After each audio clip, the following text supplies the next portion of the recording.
Será que Neymar realmente está nos planos de Carlo Ancelotti para a Copa de 2026? Ou existe algo maior por trás desse silêncio da CBF?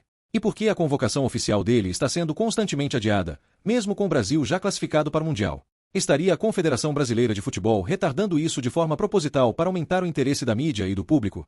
E, no fim, será que tudo não passa de uma estratégia velada de marketing? Nos últimos meses, o futebol brasileiro vive uma verdadeira novela envolvendo dois personagens centrais, Neymar Júnior e Carlo Ancelotti. O técnico italiano, multicampeão por onde passou, assumiu a missão de comandar a seleção brasileira rumo à próxima Copa do Mundo. E logo de cara, deixou claro seu estilo, intensidade, compromisso tático e um padrão físico altíssimo. E é justamente aí que começam os questionamentos. Neymar, atualmente jogando fora dos grandes centros do futebol europeu e se recuperando de lesão, estaria realmente em condições de atender às exigências de Ancelotti? É claro que ninguém duvida da qualidade técnica do Neymar. Ele continua sendo, para muitos, o maior talento brasileiro em atividade.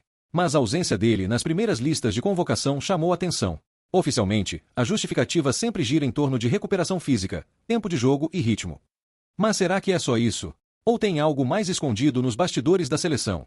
Nos corredores da CBF, o burburinho é grande. Há quem diga que a não convocação imediata de Neymar tem sido usada como uma espécie de isca midiática. Quanto mais se discute a ausência dele, mais se fala da seleção. Mais engajamento. Mais cliques. Mais audiência na TV. Afinal, Neymar ainda é um dos nomes que mais movimenta o futebol brasileiro, mesmo sem entrar em campo. E se for verdade que a CBF está deliberadamente postergando esse anúncio, estaríamos diante de uma jogada de marketing das mais audaciosas já vistas na história do esporte nacional. Coincidência ou não, toda vez que a seleção é convocada e Neymar não aparece, o assunto explode nas redes. Os programas esportivos dedicam horas ao tema. Sites e jornais fazem manchetes. Influenciadores criam conteúdo. Os vídeos viralizam. E tudo isso sem precisar sequer colocar o camisa 10 em campo. Só a dúvida sobre seu futuro já basta para alimentar o circo midiático. Isso não é, por si só, uma forma de manipulação indireta? Outro ponto que levanta suspeitas é a relação da CBF com os contratos de transmissão e patrocínio. A ausência ou presença de Neymar impacta diretamente o valor comercial da seleção. Não é segredo que os patrocinadores pressionam por nomes midiáticos e que grandes redes de televisão lucram mais quando a polêmica é em torno de jogadores famosos.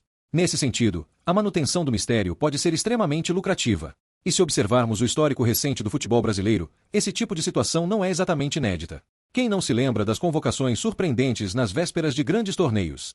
Ou das lesões misteriosas de jogadores em momentos cruciais?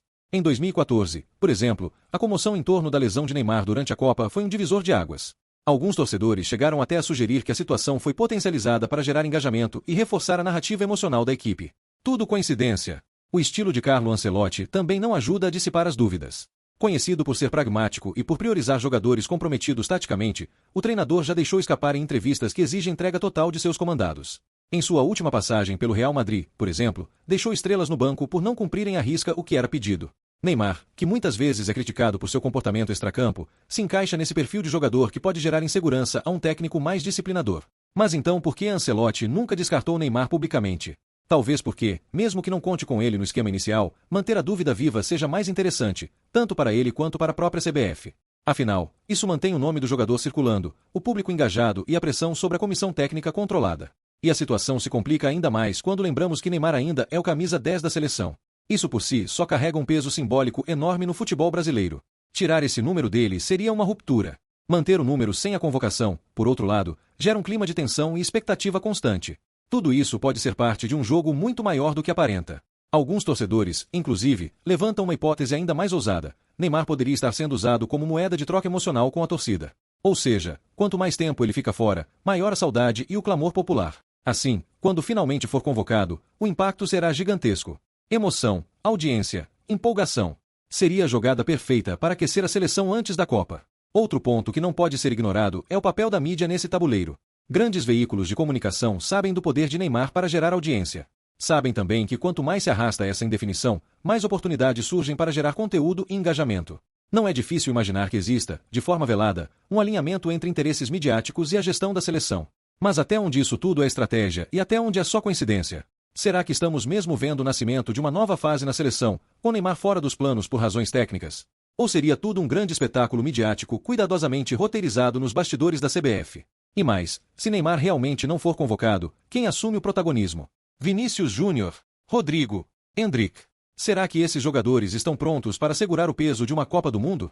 Ou será que o nome de Neymar ainda é essencial para manter o Brasil como uma potência respeitada internacionalmente? O que podemos observar é que, enquanto a convocação não acontece, a dúvida só cresce. E quanto mais cresce, mais a seleção se mantém em evidência. Para alguns, isso é coincidência. Para outros, é estratégia. Mas a verdade é que a ausência de Neymar tem dado mais visibilidade ao futebol brasileiro do que muitas vitórias em campo. E você, torcedor, acredita mesmo que Neymar está fora apenas por questões físicas? Ou será que existe uma estratégia por trás de tudo isso? Até que ponto os bastidores da seleção e da CBF estão influenciando o futuro do jogador? E se for tudo parte de um plano midiático, quem está se beneficiando com isso? Será que a Copa de 2026 será mesmo o palco do retorno triunfal de Neymar? Ou estaremos diante de um corte histórico que vai mudar para sempre a forma como enxergamos a seleção? Comente aqui embaixo o que você acha. Sua opinião é fundamental nesse debate. Afinal, o futebol brasileiro não se resume ao que acontece dentro das quatro linhas. E às vezes, as maiores jogadas são feitas longe do campo. Será que Neymar ainda será o protagonista da seleção ou estamos vendo o fim silencioso de uma era? Será que o futebol brasileiro está sendo manipulado pelos bastidores da mídia, da CBF e dos patrocinadores? Ou tudo isso não passa de mais uma teoria da conspiração entre tantas que rondam o nosso futebol? Deixe seu comentário, compartilhe com os amigos e se inscreva no canal para mais vídeos sobre os bastidores do futebol brasileiro.